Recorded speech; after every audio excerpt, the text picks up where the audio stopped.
2 ஆண்டுகளுக்கு முன்பு இளைஞரணியுடைய 2வது மாநில மாநாட்டை சேலத்துல வெற்றிகரமா நடத்தி காட்டணும். அந்த மாநாட்டுடைய வெற்றி, அதன் பிறகு வந்த 2024 நாடாளுமன்ற தேர்தலில் நமக்கு மிகப்பெரிய வெற்றியை தமிழ்நாட்டு மக்கள் கொடுத்தாங்க. இங்கே திரண்டிருக்கக்கூடிய இந்த லட்சக்கணக்கான நிர்வாகிகள், இளைஞரணி நிர்வாகிகளை பார்க்கும்பொழுது வருகின்ற 2026 சட்டமன்ற தேர்தலையும் அதே வெற்றியை நீங்க நிச்சயம் நம்முடைய தலைவருக்கு கொடுப்பீங்க அப்படின்ற அந்த நம்பிக்கை எனக்கு நிச்சயம் இருக்கு. அதற்கு அந்த வெற்றிக்கு இந்த நிர்வாகிகள் சந்திப்பு மிக மிக முக்கியமான ஒரு காரணமாக நிச்சயம் அமையும். இன்னைக்கு பல கட்சிகள், இயக்கங்கள் உறுப்பினர்கள் சேர்க்கவே தடுமாறிட்டு இருக்கும் பொழுது இன்னைக்கு திராவிட முன்னேற்ற கழகத்துடைய நம்ம இளைஞரணி ஒவ்வொரு பூத் வரைக்கும் நிர்வாகிகளை நியமனம் பண்ணியிருக்கிறோம். அந்த வகையில இன்னைக்கு 91 சட்டமன்ற தொகுதிகளுக்குள்ள மாவட்டம், மாநகரம், ஒன்றியம், நகரம் முதல் பாகம் வரை பூத் வரைக்கும் அமைப்பாளர், துணை அமைப்பாளர்னு 1,30,000 நிர்வாகிகள் இந்த கூட்டத்திற்கு, இந்த சந்திப்புக்கு நீங்க வருகை இருந்திருக்கீங்க. இந்த சந்திப்புக்கு முதல்ல அனுமதி வழங்கிய நம்முடைய கழக தலைவர் அவருக்கு முதல்ல இளைஞரணியின் சார்பாக என்னுடைய நன்றியை தெரிவித்துக் கொள்கின்றேன். அதேபோல கழகத்துடைய பொதுச் செயலாளருக்கும் முதன்மை செயலாளருக்கும் வந்திருக்கக்கூடிய அனைத்து துணை பொதுச் செயலாளர்களுக்கும் இந்த சந்திப்பை இவ்வளவு சிறப்பாக ஏற்பாடு செய்திருக்கக்கூடிய உங்களுடைய மாவட்ட அமைச்சர், மாவட்ட கழக செயலாளர் அண்ணன் ஏவா வேலு அவர்களுக்கும் இளைஞரணியின் சார்பாக என்னுடைய நன்றியை நான் தெரிவித்துக் கொள்கின்றேன். அது மட்டுமல்ல, இந்த சந்திப்பை சாத்தியப்படுத்திய அனைத்து மாவட்ட அமைச்சர்கள், மாவட்ட பொறுப்பு அமைச்சர்கள், மாவட்ட, ஒன்றிய, நகர, பேரூர் கிளைக்கழக செயலாளர்கள், இளைஞரணியினுடைய மாநில துணை செயலாளர்கள், அனைத்து மாவட்ட அமைப்பாளர்கள், துணை அமைப்பாளர்கள், உங்க அத்தனை பேருக்கும் இந்த நேரத்தினுடைய நன்றியை நான் தெரிவிச்சிருக்கேன். வந்திருக்கக்கூடிய அனைத்து இளைஞரணி தம்பிமார்களையும் சகோதரர்களையும் இளைஞரணி செயலாளரா உங்க அத்தனை பேரையும் வருக வருக என வரவேற்கிறேன். என்னுடைய நன்றியும் நான் தெரிவித்துக் கொள்கின்றேன். திருவண்ணாமலையில மலை இருக்குன்னு எல்லாருக்குமே தெரியும். ஆனா மலை மட்டும் இல்ல, இங்க திருவண்ணாமலையில கடலும் இருக்கின்ற அளவுக்கு இங்க கடல் போல கூடி இருக்கக்கூடிய என்னுடைய இளைஞரணி தம்பிமார்கள் உங்க அத்தனை பேருக்கும் என்னுடைய நன்றியை நான் தெரிவித்துக் கொள்கின்றேன். இங்க நின்ற தேர்தல்லாம் வென்ற தலைவர் கலைஞர். அவர் வழியில இன்னைக்கு தான் தலைவராக பொறுப்பேற்ற பிறகு இந்த இயக்கம் சந்தித்த அனைத்து தேர்தலையும் வெற்றியை மட்டுமே கொடுத்திருக்கக்கூடிய நம்முடைய கழக தலைவர் அவர்கள் இங்கே பெருமையோடு பூரிப்போடு உட்கார்ந்திருக்கிறார். சேலம் இளைஞரணி மாநாட்டில் தலைவர் பேசும்போது குறிப்பிட்டு பேசினார், வாழ்த்து பேசினார். என்ன சொன்னாரு? நான் கழக தலைவராக மட்டும் உங்களை வாழ்த்தவில்லை, உங்களுடைய தந்தையாக நான் வாழ்த்துறேன் அப்படின்னு தலைவர் சொன்னார். ஏன்னா உதயநிதி மட்டும் என்னோட பிள்ளை கிடையாது, என்னுடைய வாரிசு கிடையாது, இங்க கூடியிருக்கக்கூடிய லட்சோப லட்ச இளைஞர்களும் என்னுடைய வாரிசு, என்னுடைய கொள்கை வாரிசு அப்படின்னு தலைவர் அவர்கள் நம்மளை பாராட்டினார். அப்படிப்பட்ட கொள்கை வாரிசுகளாக நாம இங்க எழுச்சியோடு கூடியிருக்கின்றோம்.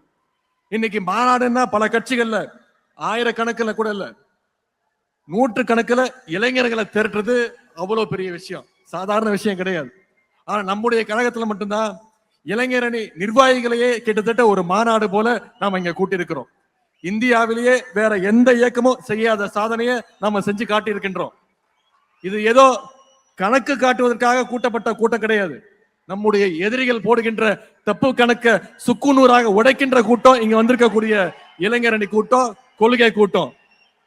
பொதுவா இளைஞர்கள் அதிகமா கூடுனா அவங்களை கட்டுப்படுத்த முடியாது, கட்டுப்பாடு இருக்காது அப்படின்ற ஒரு பிம்பம் இப்ப வந்திருக்கு. காட்டாற்று வெள்ளம் மாதிரி போயிட்டே இருப்பாங்க, யாரும் கண்ட்ரோல்லையும் இருக்க மாட்டாங்க அப்படின்ற ஒரு பிம்பம் இன்னைக்கு இருக்கு. அவங்களை யாரும் கட்டுப்படுத்த முடியாதுன்னு சொல்லுவாங்க. ஆனா நம்முடைய கழக இளைஞரணியினர் அப்படி கிடையாது, மிகுந்த கட்டுப்பாடு மிக்கவர்கள் என்பதற்கு இங்க கூடியிருக்கக்கூடிய இந்த கூட்டம் சாட்சி. கட்டுப்பாடு இல்லாம 1 லட்சம் இல்ல 1 கோடி இளைஞர்களை திரண்டாலும் அதனால யாருக்கும் எந்த பயனும் கிடையாது. அப்படிப்பட்ட கட்டுப்பாடு இல்லாத கூட்டத்தை வச்சுக்கிட்டு யாராலையும் எதையும் சாதிக்கவும் முடியாது. ஆனா உங்களை மாதிரி கட்டுப்பாடோடு இருக்கக்கூடிய இந்த கூட்டம், கொள்கை கூட்டம், கழகத்திற்கு மட்டுமல்ல இன்னைக்கு ஒட்டுமொத்த தமிழ்நாட்டுக்குமே மிகப்பெரிய ஒரு பலம்னு என்னால உறுதியாக சொல்ல முடியும். மற்ற இயக்கத்துல எல்லாம் தொண்டர்கள் இருப்பாங்க, நிர்வாகிகள் இருப்பாங்க, தலைவர்கள் இருப்பாங்க, பொறுப்பாளர் இருப்பாங்க. ஆனா திமுகவில் மட்டும்தான் உண்மையான அன்போட உடன்பரப்பேன்னு கூப்பிடுற கூட்டம் நம்முடைய திமுகவில் மட்டும்தான் இருக்கு. இன்னைக்கு நம்முடைய திராவிட முன்னேற்ற கழகம் 75 ஆண்டுகளை கடந்து 76வது ஆண்டுல நாம நடைபோட்டு கொண்டிருக்கோம். இந்த 75 ஆண்டுகள்ல உடன்பிறப்புகள் சிறைகளுக்கு போயிருக்காங்க, சித்திரவதைகளை அனுபவிச்சிருக்கிறாங்க, ஏன் மொழிக்காக தன்னுடைய உயிரையே தியாகம் பண்ணி இருக்கிறாங்க. ஆனா நம்முடைய உடன்பிறப்புகளாக இருக்கட்டும், இளைஞரணி தம்பிகளா இருக்கட்டும், எந்த நேரத்திலையும் களத்திலிருந்து பின்வாங்கியது கிடையாது, ஆதிக்கத்துக்கு அடிபணிஞ்சதுக்கு நிச்சயம் கிடையாது, எந்த நேரத்திலையும் சுயமரியாதையை விட்டு கொடுத்தது கிடையாது. அப்படிப்பட்ட திமுகவை இன்னைக்கு சில பேர் மிரட்டி பார்க்கறாங்க. குறிப்பா குஜராத்ல ஒரு நிகழ்ச்சி, அதுல பேசின ஒன்றிய உள்துறை அமைச்சர் திரு அமித்ஷா அவர்கள் பேசுறார், நமக்கெல்லாம் ஒரு சவால் விட்டுருக்கிறார், பீகார்ல நாங்க வெற்றி பெற்றுட்டோம், அடுத்து எங்களுடைய இலக்கு தமிழ்நாடு, அடுத்து எங்களுடைய டார்கெட் தமிழ்நாடுன்னு ஒன்றிய உள்துறை அமைச்சர் திரு அமித்ஷா அவர்கள் பேசுறார். நான் திரு அமித்ஷா அவர்களுக்கும் அவருடைய அடிமை கூட்டத்திற்கும் சொல்லுகின்றேன், நீங்க எவ்வளவு சீண்டினாலும் எவ்வளவு மிரட்டினாலும் அதை எதிர்கொள்வதற்கு எங்களுடைய கருப்பு சிவப்பு படை, எங்களுடைய இளைஞரணி படை என்றைக்கும் களத்துல தயாராக இருக்கும். பேரறிஞர் அண்ணா அவர்கள் 1949ல நம்முடைய இயக்கத்தை கட்சியை ஆரம்பிக்கும் போது சொல்லிட்டு தான் ஆரம்பிச்சாரு. என்ன சொன்னாரு? டெல்லியினுடைய ஆதிக்கத்தை எதிர்க்கத்தான் நாங்க வரோம்னு சொல்லிட்டு தான் கருப்பு சிவப்பு கொடியை ஏத்தினார் பேரறிஞர் அண்ணா அவர்கள். அன்னைக்கு ஆரம்பிச்சு இன்னைக்கு வரைக்கும் தமிழ்நாட்டை காப்பாற்றுவதற்கான அந்த போர்க்களத்துல திராவிட முன்னேற்ற கழகம் என்னைக்குமே முன்வரிசையில இருந்திருக்கு.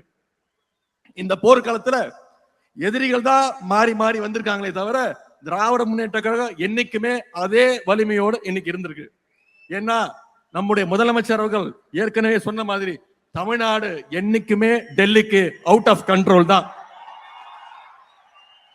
அப்படிப்பட்ட நம்மளை பார்த்து தயாராக இருங்க, நாங்க தமிழ்நாட்டுக்கு வரோம்னு மிரட்ட பாக்குறாங்க. திராவிட முன்னேற்ற கழகம் ஏதோ ஆட்சி அதிகாரத்துக்கு வரணும், பதவியை தக்க வச்சுக்கணும்னு உருவாக்கப்பட்ட இயக்கம் கிடையாது. இது தமிழ்நாட்டு மக்களை, தமிழினத்தை காப்பாற்றுறதுக்காக துவங்கப்பட்ட இயக்கம். மிசா எனும் நெருப்பாற்றில நீந்தி வந்த இயக்கம்.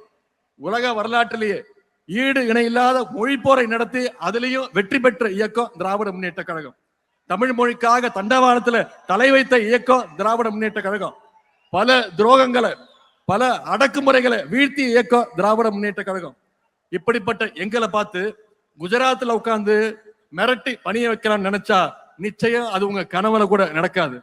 இங்க கூடி இருக்கக்கூடிய இளைஞரணி தம்பிமார்களும் தலைவருடைய உடன்பிறப்புகளும் இருக்கிற வரைக்கும் நிச்சயம் அது நடக்க விட மாட்டாங்க. ஆகவே கடைசி உடன்பிறப்பு இருக்க வரைக்கும் தமிழ்நாட்டை சங்கி கூட்டத்தால தொட்டு கூட பார்க்க முடியாது. நீங்க பீகார்ல வெற்றி பெற்றிருக்கலாம், உத்தரப்பிரதேசம், மத்திய பிரதேசம்னு வடநாட்டுல நீங்க வெற்றி பெற்றிருக்கலாம், ஆனா தமிழ்நாட்டுக்குள்ள ஈஸியா நுழைஞ்சிடலாம்னு நீங்க தப்பு கணக்கு போடுறீங்க. ஏன்னா நிச்சயம் நடக்காது. ஏன்னா தமிழ்நாட்டுக்குன்னு ஒரு தனித்துவம் இருக்கு. தந்தை பெரியார் அப்படிங்கிற கொள்கை நெருப்பு தமிழ்நாட்டை என்னைக்கும் சுற்றி நின்று காப்பாத்திட்டு இருக்கு. பேரறிஞர் அண்ணா, டாக்டர் கலைஞர் அவர்களும் அவங்க இன்றைக்கும் உணர்வாக இருந்து நம்முடைய தமிழ்நாட்டை வழி நடத்திட்டு இருக்கிறாங்க. ஜனநாயகத்தை பாதுகாக்க தன்னுடைய 23 வயசுல மிசா கொடுமைகளை எதிர்கொண்ட கழக தலைவர் அவர்கள் நம்மை வழி நடத்த இன்றைக்கு இங்க இருக்கிறாங்க.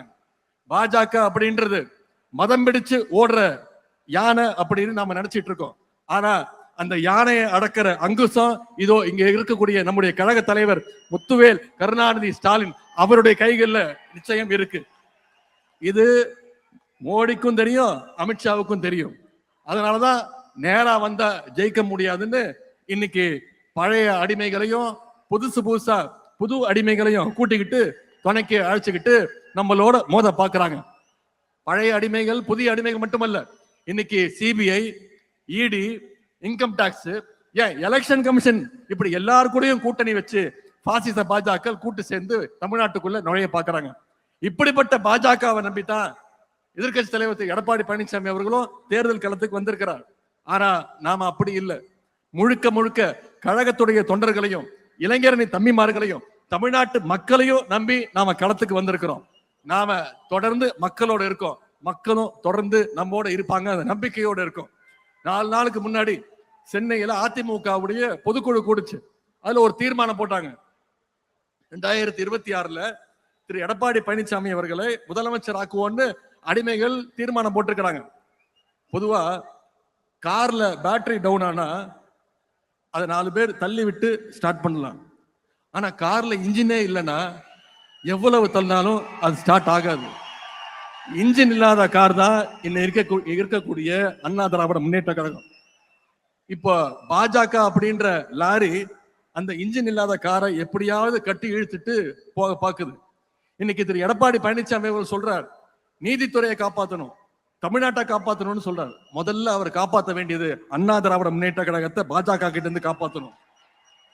இன்னைக்கு கட்சியில இருந்து ஒவ்வொருத்தரா வெளியே போயிட்டு இருக்கிறாங்க. ஆனா அவர் என்ன சொல்றாரு, யார் வேணாலும் வாங்க, யார் வேணாலும் போங்க, நான் மட்டும்தான் நிரந்தர பொதுச் செயலாளர். இதுதான் திரு எடப்பாடி பழனிசாமி அவர்களுக்கு தேவை. அவருக்கு தேவை மட்டும் கிடையாது, நமக்கும் தேவை அதுதான் என்பதை நீங்கள் உணர வேண்டும். திரு எடப்பாடி பழனிசாமி அவர்களே, உங்ககிட்ட ஒரே ஒரு விஷயத்த சொல்றேன். அடிமையா இருந்து சுகமா வாழ்றதை விட சுயமரியாதையோடு சுதந்திரமா வாழ்றதுதான் முக்கியம். இதோ இங்க இருக்கக்கூடிய எங்களுடைய லட்சக்கணக்கான திராவிட முன்னேற்ற கழகத்துடைய இளைஞரணி தம்பிமார்கள், கருப்பு சிவப்பு இளைஞர்கள் இங்க பாருங்க, சுதந்திரமா இருக்கும், குறிப்பா சுயமரியாதையோடு இருக்கும். அதனாலதான் இன்னைக்கு நம்மளை நோக்கி தமிழ்நாட்டு இளைஞர்கள் தொடர்ந்து வந்துட்டு இருக்கிறாங்க, தங்களுடைய ஆதரவை கொடுக்கிறாங்க. பாசிச சக்திகளிடமிருந்து தமிழ்நாட்டை காப்பாற்றுகின்ற ஆற்றல் திராவிட முன்னேற்ற கழகத்துக்கு மட்டும்தான் உண்டுன்னு இன்னைக்கு தமிழ்நாட்டு மக்கள் நிச்சயம் நம்புறாங்க. மக்களுக்கு அந்த நம்பிக்கையை வித்துட்டவர், அந்த நம்பிக்கையை பெற்றுள்ள தலைவர் நம்முடைய கழக தலைவர் அவர் இங்க வந்திருக்கிறாங்க. கழக தலைவர்கள் மீது மக்களுக்கு இருக்கக்கூடிய அந்த அசைக்க முடியாத நம்பிக்கை தான் பாசிச சக்திகளையும் அடிமை கூட்டத்தையும் அவங்களுடைய கண்களையும் உறுத்திக்கிட்டு இருக்கு. அதனாலதான் அமைதி பூங்காவா இருக்கக்கூடிய தமிழ்நாட்டுல எப்படியாவது நுழைஞ்சு ஏதாவது ஒரு கலவரத்தை செய்யலான்னு முயற்சி செஞ்சுக்கிட்டு இருக்கிறாங்க. அந்த பாசிச கலவர சக்திகளுக்கு தமிழ்நாட்டு மக்கள் சார்பாக இளைஞரின் தன்மைமார்கள் நாம அத்தனை பேர் சொல்லுவோம், we will never allow you, we are ready to face the consequences. நாங்கள் உங்களை நிச்சயம் தமிழ்நாட்டுக்குள்ள அனுமதிக்க மாட்டோம். அதனால் ஏற்படுகின்ற விளைவுகளை நிச்சயம் களத்துல சந்திப்போம். தமிழ்நாட்டில் நடந்து வருகின்ற ஆட்சி சமூக நீதியை, சமத்துவத்தை, மதச்சார்பினையை, பெண்ணுரிமையை காக்கின்ற ஒரு ஆட்சி. இப்படிப்பட்ட நம்முடைய கழக ஆட்சியை மீண்டும் கொண்டு வர வேண்டியது நம்முடைய பொறுப்பு, குறிப்பா இளைஞரணி தம்பிமார்களுடைய கடமை. இங்க வந்திருக்கக்கூடிய இளைஞரணி நிர்வாகிகளுக்கு அந்த கடமை அதிகமாக இருக்கின்றது. இந்த நேரத்துல தலைவர் அவர்களுக்கும் கழகத்துடைய பொதுச் செயலாளர்களுக்கும் ஒரு அன்பான இளைஞர்களின் சார்பாக ஒரு அன்பான வேண்டுகோள். நிச்சயம் வர இருக்கின்ற சட்டமன்ற தேர்தலில் எங்களுடைய இளைஞர்களுக்கு நீங்க போட்டியிட அதிகமாக வாய்ப்பை தர வேண்டும். இளைஞர்களுக்கு கொடுக்க வேண்டும், இளைஞரணிக்கு தான் கொடுக்கணும்னு சொல்லுவேன், இளைஞர்களுக்கு கொடுக்க வேண்டும் கோரிக்கை வைக்கிறேன். இளைஞரணி சார்பாக என்னென்ன பணிகள்லாம் செஞ்சிருக்கோம்னு நம்முடைய துணை பொதுச் செயலாளர் ஆர் ஆசா அவர்கள் இங்க பேசினாங்க. இவ்வளவு நாளா நாம என்ன செஞ்சோம் அப்படிங்கிறது எவ்வளவு முக்கியமோ அதே மாதிரி இனிமே என்ன செய்ய போறோங்கிறதும் மிக மிக முக்கியம். அப்படி நமக்கு முன்னாடி இருக்கக்கூடிய முதல் பணி, அடுத்த முக்கியமான பணி தான் 2026 சட்டமன்ற தேர்தல் பணி. அடுத்து வர்ற 4 மாதங்களுக்கு நாம அதை நோக்கி பயணம் செய்யணும்.